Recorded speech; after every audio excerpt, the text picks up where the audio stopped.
Tax ने नए साल यानी कि 2026 से कुछ मेजर चेंजेस किए हैं। ये बदलाव आपको जरूर पता होना चाहिए। ये अपडेट आप जान लीजिए, पूरे वीडियो में आपको डिटेल में बताने वाली हूँ। सबसे पहला, income tax section act 271D के मुताबिक अगर आप किसी से 20,000 रूपए कैश लेते हैं या फिर देते हैं तो आपको 20,000 की पेनल्टी देनी होगी। और इतना ही नहीं, अगर आपके घर पर 10 लाख या उससे ज्यादा कैश पड़ा हुआ है और उसका कोई भी रिकॉर्ड आपके पास नहीं है तो इनकम टैक्स आपसे 84% का टैक्स ले सकती है। अब आप ये सोच रहे होंगे कि आखिर सरकार को कैसे पता चलेगा कि मैंने किसी से 20,000 लिए हैं कैश या फिर किसी को 20,000 कैश दिया है या फिर मेरे घर पर 10 लाख या उससे ज्यादा का अमाउंट पड़ा है। तो आप यहाँ पर ये जान लीजिए कि सरकार अब हर बात की खबर रखेगी। सरकार को सब कुछ पता चल जाएगा। वो कैसे, आगे इस वीडियो में जानिए।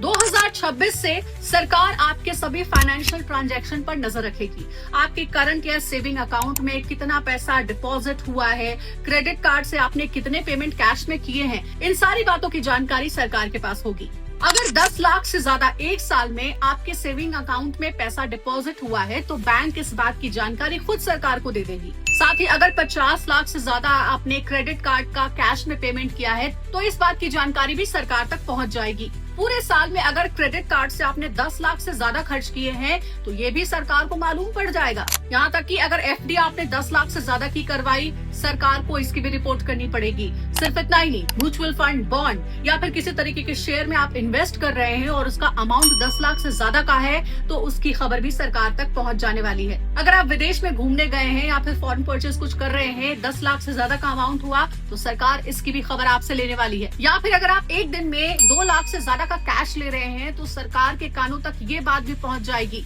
तो मतलब ये है कि आप जो भी परचेज कर रहे हैं या खर्च करते हैं उन सब चीजों का आप रिकॉर्ड रखिए, क्योंकि आपके हर फाइनेंशियल ट्रांजैक्शन पर सरकार अब नजर रखने वाली है और उसका आपको हिसाब देना होगा।